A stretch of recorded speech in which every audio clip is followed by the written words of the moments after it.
rulers of their own households, expecting nothing short of full obedience from their wives and children. Sometimes I knew that my father was wrong for the things that he did.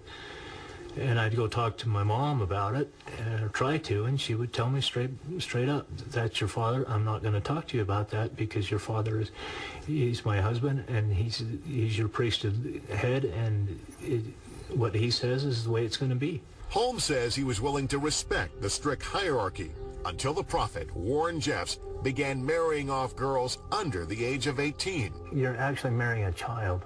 I brought up 4 daughters of my own, and I can't imagine me marrying them off at younger than 18. I mean, even at 18, I think they should wait. I've spoken with people in the community, and, you know, these are not unintelligent people. You know, they're bright, they're industrious, they're very hardworking, they're good at business. Stephen Singular interviewed a number of FLDS members while writing When Men Become Gods, a book about Warren Jeffs and the FLDS. But when it comes to that matter of controlling your soul, you know, controlling your destiny, your life here and your next life, they were trained to believe that this one individual, this prophet, held all the power and all the answers. Members of the FLDS consider the prophet to be a messenger from God. Disagreeing with him is said to be nearly impossible. Any man who did go against the prophet or somehow displeased him could lose everything. He made 21 of the most prominent men in the community stand up, and as they stood there, he instantly excommunicated them from the church. He just threw them out, and, you know, you're gone, and your wives and families will go to other people. It's one thing to run afoul of the prophet and his teachings as a grown man, but in many cases, young boys have had their problems towing the FLDS line. When I was growing up, I was taught to treat girls like rattlesnakes because you're not supposed to associate with them or have anything to do with them, because if you commit fornication or adultery, you go straight to hell. So, but I was still interested in girls, obviously, so. Simon Barlow grew up in Colorado City, Arizona, and went to Alta Academy during the tightly controlled reign of Warren Jeffs. Among the rules, no radio, no TV, no novels. They had a saying called pray and obey, so pretty much everybody's supposed to be submissive, and that's kind of the reason that the young boys get kicked out, is because they're boys and they ain't always going to do what they're told. According to Simon, independent thinkers got into trouble, while the obedient were promised wives and a chance at heaven. That's what he expected for himself, but that's not how it worked out. I grew up expecting to get married when I was probably 21, 22, but then by the time I was 13 or 14, all the girls in my class were getting married, and so that's when I started questioning whether I really wanted to be there or not, because these are friends and stuff, you know, that I knew, and they're getting married to people that are 30 or older. Simon left school after 8th grade and went to work at a dairy farm outside the community. That's where he began to drift away from Jeffs and FLDS teachings. He listened to the radio, went to movies, and stayed out late until he got caught. My stepdad asked me if I was going to quit going to the movies and doing bad stuff like that. I was like, it'll probably happen again. And then I said, as a matter of fact, I don't really want to go to church anymore either. And at that point, I guess, he decided that I would be a bad influence to my younger brothers. So he said, pack up all your stuff and get it out of the house by Monday, or it's going to be on the street. At age 17, Simon joined the ranks of the so-called Lost Boys, the name given to the group of underage boys who left or were kicked out of the FLDS. Imagine taking a 14 or 15-year-old kid and saying, here, you're on your own with nothing. You know, you didn't really have an education, you didn't have resources. And there are estimates of 1,000 of these boys leaving the community, ending up on the streets of St. George or Salt Lake or Las Vegas and having to fend for themselves. I mean, there are only so many women to go around in these situations, and every boy was a potential competitor with an older man. Just got rid of them. I mean, obviously there have been some of those kids. I don't think they are nearly the numbers that are sometimes held out. I don't think the issue is competition for brides. I've never seen it that way, partly because I have seen a lot of monogamous households who are intent on staying monogamous in that community. Like some other lost boys, with little family support and a newfound freedom, Simon says he abused drugs and ran afoul of the law. It took nearly 5 years for him to learn to set his own limits.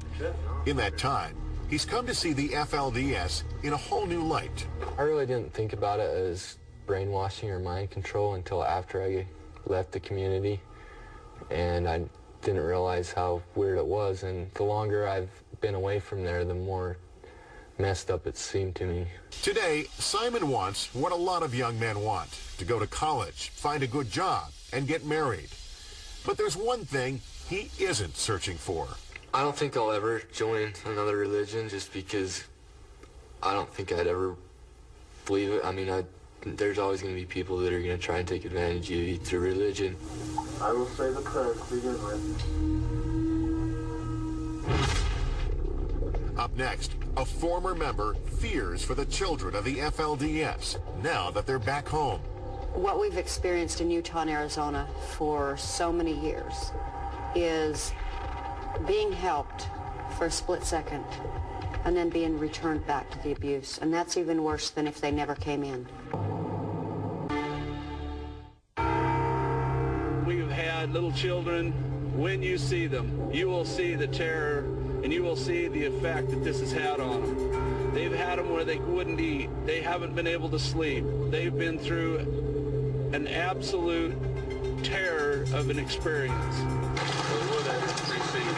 Beginning Monday, June 2nd, after nearly 2 months in foster homes across Texas, the children of the FLDS were allowed to reunite with their parents with some court-ordered conditions: a ban on travel outside of Texas, surprise home visits by caseworkers, and possible psychiatric evaluations of their children. There still may be criminal indictments against members of the group. For its part, the FLDS released a statement announcing a new church-wide policy. The church policies regarding marriage have been widely misrepresented and misunderstood. In the future, the church commits that it will not preside over any marriage of any woman under the age of legal consent in the jurisdiction